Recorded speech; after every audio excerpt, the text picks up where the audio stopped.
you very much. Welcome for the session, the unafternoon session, where we have so much from women time, of course, committed to action, and also talking about gender equality in the 2030 agenda. Then something interesting is the round table, and finally, a Q&A draws, focus on Africa. So without going to waste much time, I'll call upon Jack from EC to take over. Jack? I don't know about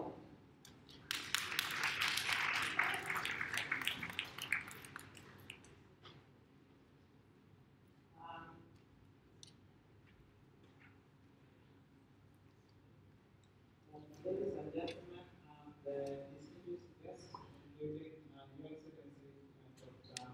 Mustafa, who is the former AUC commissioner, the Deputy Regional Director for Europe, and that is Sabos Colonia, and our colleague Sophie.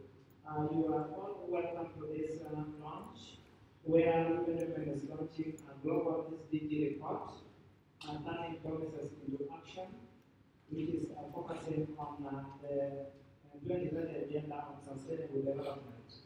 You are all very much welcome. UN Women, as you know, is one of the UN agencies whose major mandate is gender equality and women's empowerment. In this particular region, we are in East and Southern Africa region, and our regional office is based here in Nairobi. We are supporting around 24 countries in this particular region and has presence in 13 countries in the region.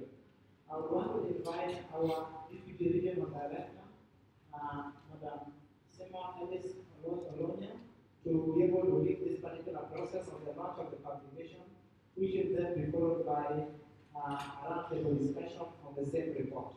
Thank you, Madam Sema.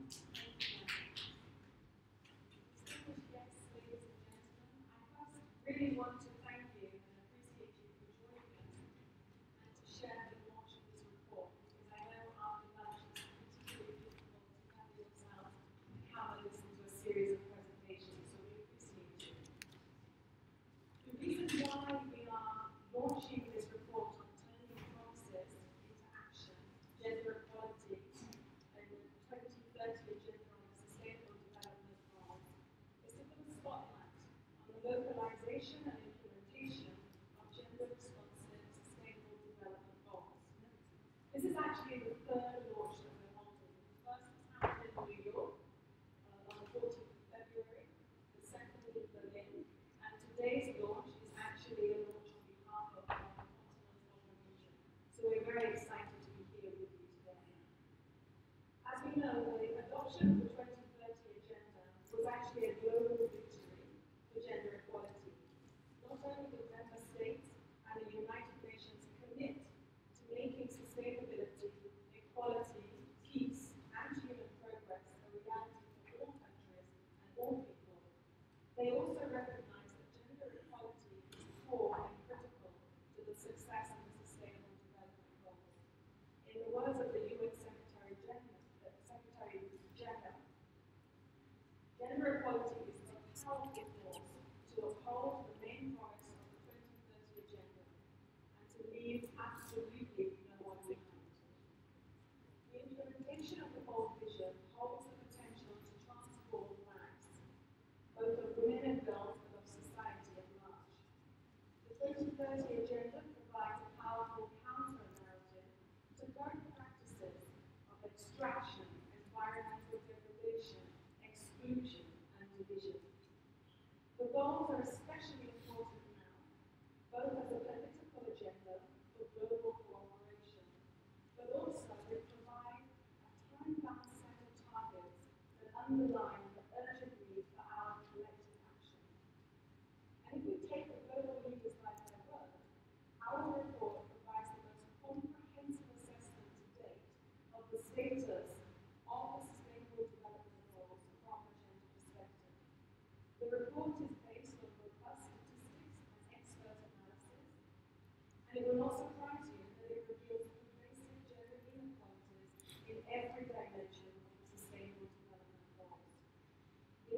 shows that many areas progress remains slow, and there is a need to accelerate in order to achieve these goals by 2030. Brand new data on extreme poverty in 89 countries that are covered within the report show that globally there are 4.4 million more women than men living on less than $1.90 a day. And despite the decline in extreme poverty in the sub-Saharan region to 41%, sub-Saharan Africa still accounts for half the world's extreme poverty. The gender pay gap stubbornly stands at 23% globally, and of course, without targeted action, it is very clear that we will not achieve this until 2086. Violence against women and girls remains a global pandemic. With 1 in 5 women and girls who experience violence, either physical or sexual, across the globe. Sorry, 1 in 3. And then 1 in 5 women and girls who experience partner violence. And that is within the past 12 months. In 2013, UN Women, together with the UNPCA, conducted a study on intimate partner violence, and several countries on the continent were used as case studies. What the statistics reveal is that in the central region, intimate partner violence is 66%, in the western region, 42%, eastern, 39%, and southern African countries, 30%. The socioeconomic costs of intimate partner violence are estimated to range between 1.2 and 2% of the gross domestic product. And then, of course, that excludes a plethora of indirect costs associated with violence. Ladies and gentlemen, even where progress is made, it often leaves large numbers of women and girls behind. And this is not a surprise to me. If we take the lessons from the Millennium Development Goals seriously, the report looks beyond the national averages and uncovers broadening gaps between women and girls who, even in the same countries, experience diverse differences in violence and access to services. I'd like to give you an example of Nigeria.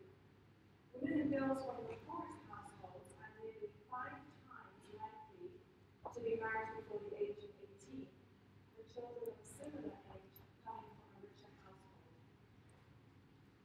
So let us ask ourselves, what is it that we need to do in order to bridge this gap between the promises of the 2030 agenda and the reality that our women and girls experience? Our report provides concrete recommendations for all stakeholders, whether it's government, civil society, the private sector, the international development community, to maintain momentum for change and advance towards a world where gender inequality and discrimination against women and girls resolutely belong to the past. To ensure that this happens, 4 concrete actions are critical. First, gender equality is at the heart and central to the implementation of the Sustainable Development Goals. When the rights of women and girls are strengthened, the benefits reverberate across the globe.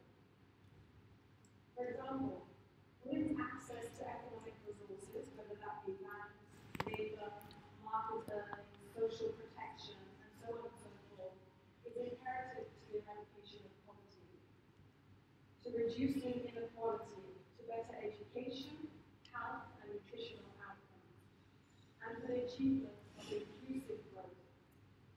The integrated approaches to the implementation of the Sustainable Development Goals is critical, but really can only be achieved if gender equality is at the core. Secondly, we have to close the financial gaps.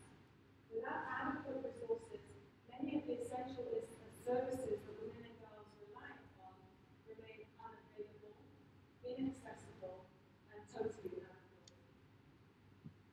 But we also know that far from a world of scarcity, we actually live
an even lower share of this data is recent.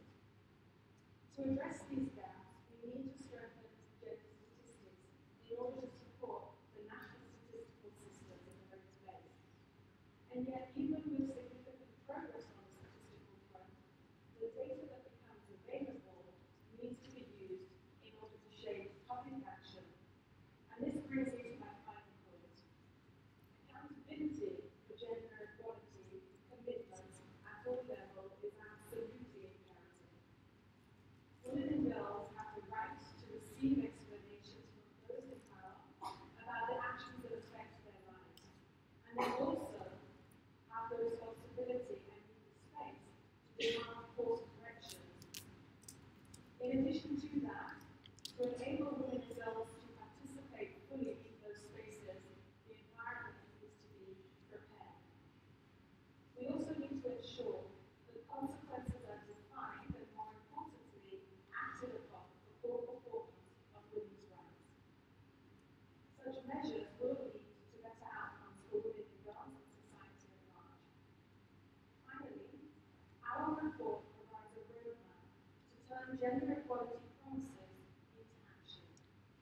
It is our collective responsibility, our collective obligation, to ensure that this imperative journey is successful, but also accelerated, and that the gains are irreversible.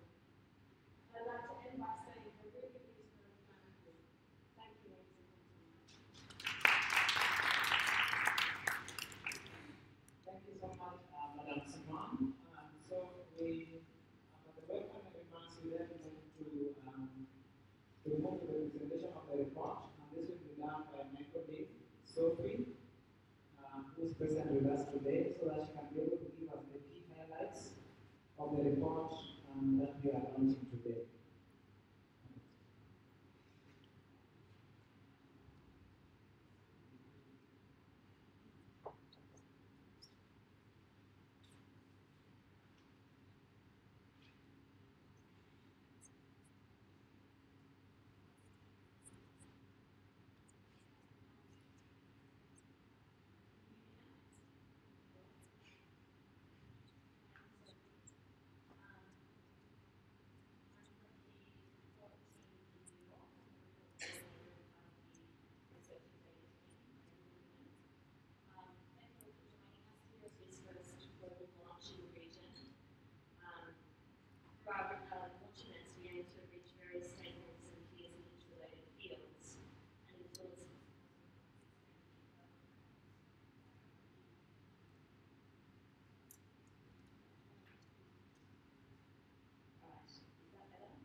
So I will present some of the key findings of the report today and provide regional nuance on how the report focuses into action. For all who would like a hard copy, unfortunately they didn't reach us today, except for the French summary booklet version, which you can take with you to see in French. Otherwise, you can contact my colleague Jack or one of our team at the table down here, and they can arrange distribution for you. You can also find it in all the leading languages on our website, as well as regional and some country fact sheets in all the languages. Free to download.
the report, we take these commitments seriously. We look at gender across all 17 goals, showing that in many areas progress is too slow to achieve our targets by 2030. We conduct in-depth data analysis from all countries to see which groups of women and girls being systematically left behind. And we provide concrete recommendations for accelerating progress in terms of policies, outcomes and processes.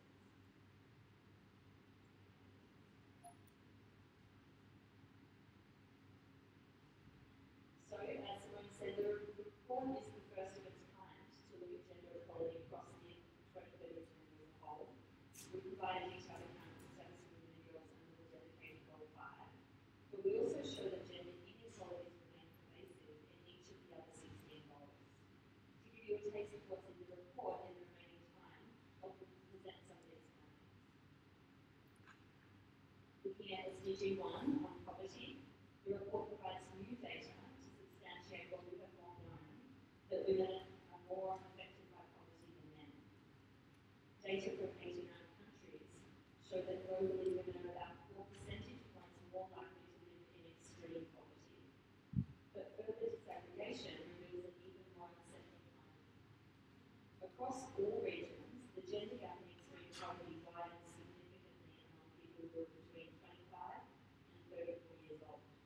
Globally, there are 122 women in this age group for every 100 men in the same age group living in extreme poor households. In sub-Saharan Africa, the gap is even wider.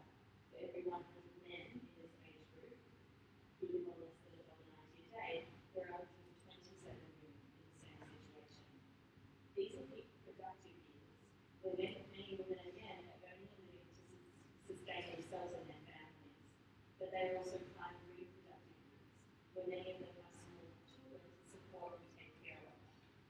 The fact that, for this particular age group, women are so much more likely to be poor than men shows that the responsibility for reconciling production and reproduction falls disproportionately on women's shoulders. And for many women, this implies harsh trade-offs, either leaving their children unattended or sacrificing an income that could put them and their children out of poverty. For this to change, women need greater support in the household, but we also need a supportive policy framework that enables women and men to care for their loved ones without leaving them to poverty. Gender-responsive social protection is key to poverty eradication, as are infrastructure investments like water, sanitation and energy, for freeing up the time that women currently spend on reproductive tasks like water collection. Care-related policies also need to be scaled up. Looking at one of the main targets under SDG 5, the report shows that violence against women and girls is rampant in all countries, all cultures, all regions, and public and private spaces. It is one of the most pervasive human rights abuses in the world today. As Simone mentioned, globally 19%, or 1 in 5, women have experienced physical and or sexual violence by an intimate partner in the past 12 months, which is indicated by the blue bar in the centre there. In Kenya, for example, fortunately, the prevalence of HIV has decreased in the last decade, but more than 1 in 4 women still reported experiencing HIV in the most recent survey. Without addressing this pandemic, a vision of peaceful, inclusive societies remains elusive. Still, there has been significant progress in terms of legislation. Today, 3/4 of all countries have laws in place to address violence against women. In sub-Saharan Africa, half, or 26 of 51 countries, have legislation on domestic violence. But in many, implementation remains weak. Services for survivors such as shelters, healthcare and legal assistance also need to be strengthened to ensure that women are safe and able to rebuild their lives. As the report shows, specific supports are needed for those who face additional barriers, like women with disabilities, adolescent girls, and older and Indigenous women, to name a few. Most importantly, we need to prevent violence before it happens by challenging the unequal gender power relations that lie at its root. Shifting attitudes and social norms is the end goal, while ensuring that women are financially independent and empowered to lead violent relationships now. The report looks extensively at Target 5.3 3 on eliminating harmful practices. On child early and forced marriage, we find that globally, 750 million women and girls were married before the age of 18. Central and Southern Asia has the highest rates, with 43% married before 18. In Sub-Saharan Africa, 37% of women aged 20 to 24 were married or in a union before 18. Unless progress on this target is accelerated, the figure will grow from 15 million girls forced into marriage per year to 16.5 million in 2030 and over 18 million in 2050. On female genital mutilation, we find that at least 200 million women and girls in 30 countries have undergone FGM. Currently, Djibouti, Guinea, Mali, Sierra Leone, Somalia and Sudan have the highest FGM prevalence rates in the world at 85% or greater among women aged 20 to 24. Meanwhile, in Kenya, we found that FGM rates are also increasing there. Overall, a multi-sectoral approach that builds on a strong legal and policy framework underpins social change. In particular, for example, community-based education and empowerment programs are proving effective in a number of countries in this region, which our report outlines. Over 5,000 Senegalese communities, for example, have since abandoned practice, contributing to a substantial national decline. And 8,000 communities across 8 African countries have followed suit. While progress has been made towards eliminating the practice across regions, this is not enough to keep up with population growth, however. This means that the number of women and girls undergoing FGM is likely to rise over the next 15 years. These projections show that rather than achieving the target, we will be drifting further away.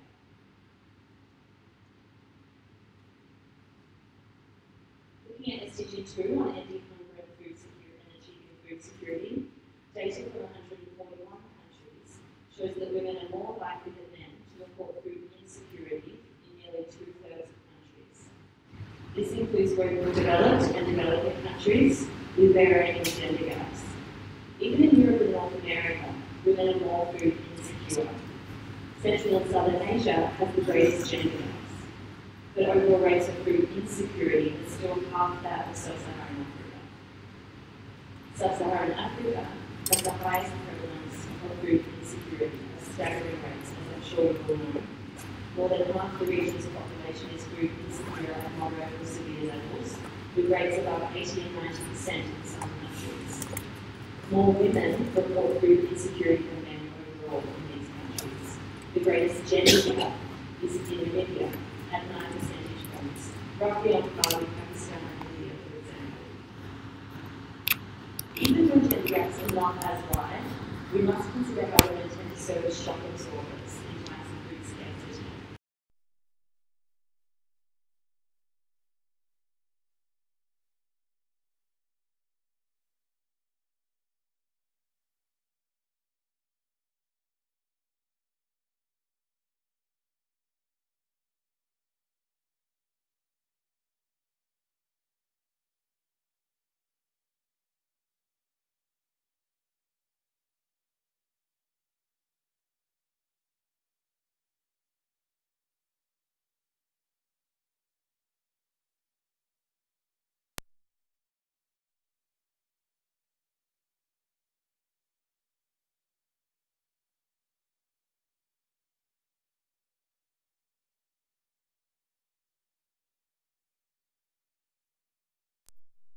Malawi found that deforestation was forcing elderly women to walk more than 10 kilometres a day to collect fuel wood. In Zambia, women spend on average 800 hours a year on this same task, and in Tanzania, they spend 300 hours a year, for example. The expropriation of land for commercial purposes, or land grabs, which has intensified in recent years, especially in Africa, Asia and Latin America, is exacerbating this problem. And as the report demonstrates, this is correlated with intra-household income inequality and risks of domestic violence. So the official statistics, such as those I just presented, often assess outcomes based on national, regional and global averages. Averages are important to get a sense of general trends, as Simone pointed out, but they mask inequalities among social groups. This does injustice to those at the bottom and downplays privileges at the top. Women and girls who experience multiple forms of discrimination often fare worse than the average across a range of SDG indicators. So, in the report, we unravel the averages and ask who is being left behind. And we answer it by looking at the microdata of 4 countries: Colombia, Nigeria, Pakistan, and the United States. We find what we call cluster deprivations across these countries, whereby deprivations converge to produce acutely disadvantaged groups. In the interest of time and relevance to the continent, I will focus on the Nigeria study. Here, being poor and married at an early age makes women and girls more likely to drop out of school, give birth at an early age, suffer complications during childbirth, and experience violence later in life. Let me highlight some of the specific findings. A strong wealth effect is at play in education outcomes. 96.5% of women and girls from the poorest households are education poor, meaning they completed 6 or less years of education. For those from the richest households, 13% are education poor. In a country where almost half of all women aged 18 to 49 were married before 18, wealth, ethnicity, and location significantly increase risks of child marriage. Women from the poorest households are 4.8 times as likely to be married as children as women from the richest households.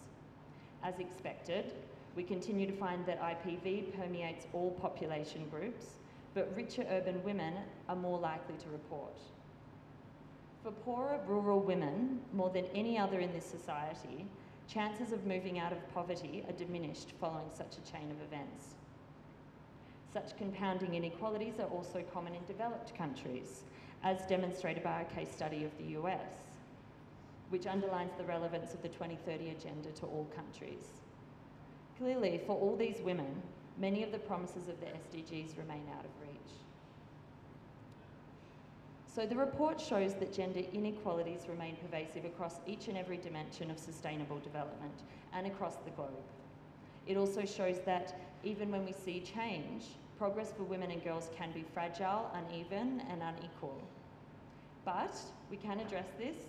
We provide forward-looking recommendations. We argue for systematic monitoring of outcomes, policies, and processes to translate these global commitments into national action. This can be broken down into 3 elements that we consider critical for monitoring and accelerating change for women and girls: gender-responsive data, statistics, and analysis; strengthened accountability through gender-responsive processes and institutions; and transformative financing policies and programs. As Simone mentioned, we need better data to monitor progress for women and girls across all countries, across all SDGs, and over time. For the report, we squeezed each and every data source available, but the challenges for gender-sensitive monitoring are enormous. Of the total 232 indicators, only 54 are considered gender-specific. The overwhelming majority of these are Tier 2 and Tier 3 indicators. Currently, 6 out of the 17 goals have no official indicator that tracks progress for women and girls. This means that many goals that affect women and entrench gender inequalities remain gender blind, essentially, including SDG 6 on water and sanitation, 7 on clean energy, and 15 on forestation, among others. Further, only 24% of the data needed to monitor the gender-specific indicators is recent, that is from 2010 or later, and we have slightly less for sub-Saharan Africa. And only 17% is available for 2 or more points in time, which is needed to monitor trends. In this region, again, it is less. If we're serious about tracking progress on gender equality, we need to ensure that gender data are collected and updated on a regular basis. We must push for investments in national statistical capacities and mainstream gender in their strategies. And we must foster collaborations between users and producers to improve quality and effectiveness to meet these increased demands. Data is critical for making the right decisions, it is also critical for holding decision makers accountable for commitments. This requires not only a revolution in gender data, but also a sea change in democratic governance. All member states are encouraged to localise the global goals by integrating them into national development strategies, plans and policies. Responsibilities for fulfilling these commitments must be clearly defined, and sufficient resources must be allocated for their achievement. Supporting the participation of women's rights organisations in implementation and monitoring is also critical to maintain gender equality at the centre, at all levels, national, regional and global. And finally, there is room for improvement at the global level. The high-level political forum can become a stronger platform for accountability, with more time allocated to voluntary national reporting, peer review and civil society participation. Finally, we need transformative policies to achieve sustainable change at scale. Overall, specific measures aimed at reducing inequalities and helping the furthest behind catch up are vital as part of broader strategies aimed at creating universal systems that are collectively financed and used by all social groups. Essential services on which millions of women and girls depend, health, water, childcare, shelters, are chronically underfunded or simply unavailable. Where they exist, they are often the first to be hit by austerity measures, which are once again on the rise. In virtually all countries, there is scope for reallocating or raising resources to avoid cutbacks and instead strengthening these services. The report provides examples of the pros and cons of the private sector's role in poor, rural and remote communities, and where the public sector could usefully step in to improve water and sanitation, for instance. It is equally important to realise that doing so can yield important benefits across a range of goals and indicators. I'll close with some examples. Take the example of quality childcare services. Investing in their expansion would advance a number of child and gender-related targets. It could help reduce the time women spend on unpaid care and enable them to increase their access to employment and empower them to make choices. Create jobs in the social services sector and contribute to children's development, particularly those from disadvantaged backgrounds. For the report, we looked at what it would cost to extend free childcare services for children under 5 in 2 countries, in Uruguay and South Africa. In South Africa, making these services universally available for all children under 5 would take a gross annual investment of 3.2% of GDP. This is a significant fiscal outlay, but the potential returns are also high. The expansion could create 2 to 3 million new jobs and raise female employment rates by 10 percentage points. And the new tax and social security revenue from these jobs would help recover more than 1/3 of the initial fiscal outlay.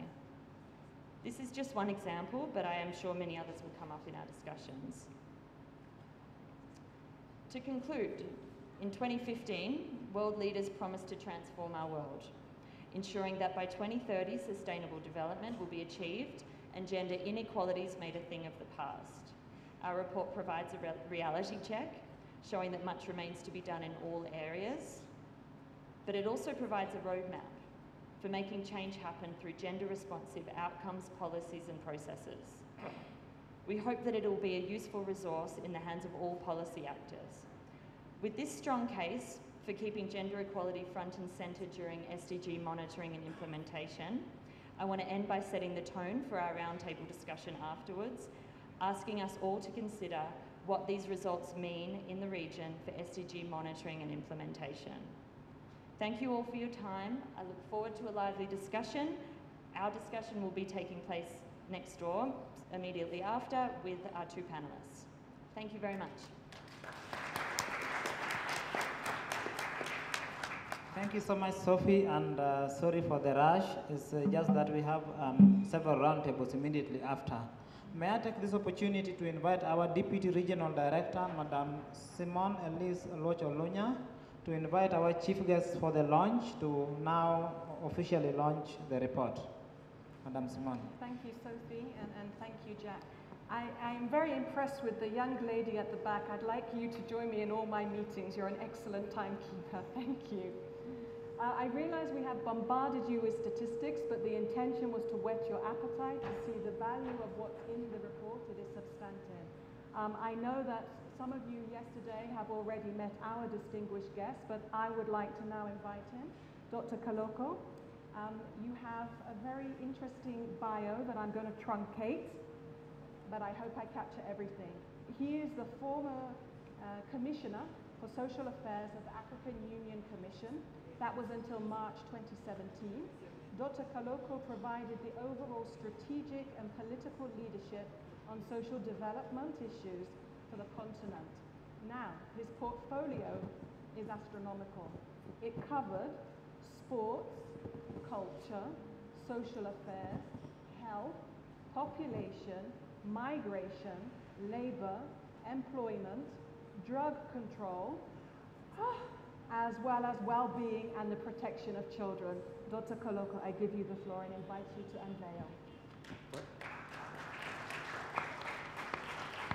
Well, thank you very much, Director. Ladies and gentlemen, now comes the big moment as I now officially launch UN Women's Global SDG Report, Turning Promises into Action, 2030 Agenda for Sustainable Development. With no further ado, I'll launch the report. And here we go.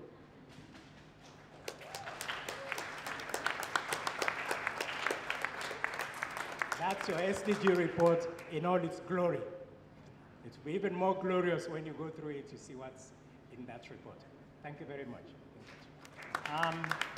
And we will have a photo, just a brief photo session, Your Excellency and Madam Simon, with the report.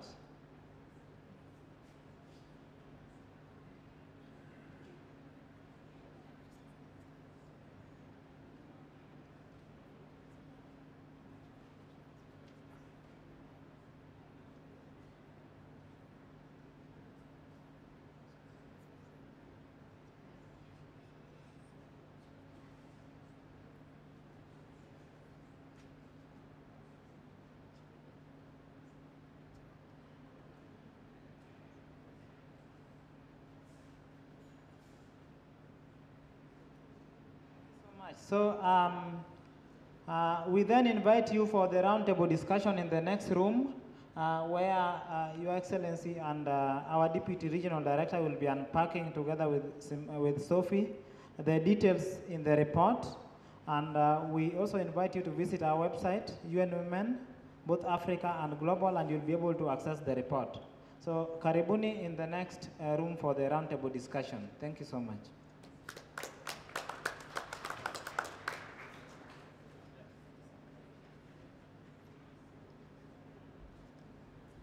Thank you so much, Sophie and the group. So ladies and gentlemen, right now we're going to roundtables, are very interesting.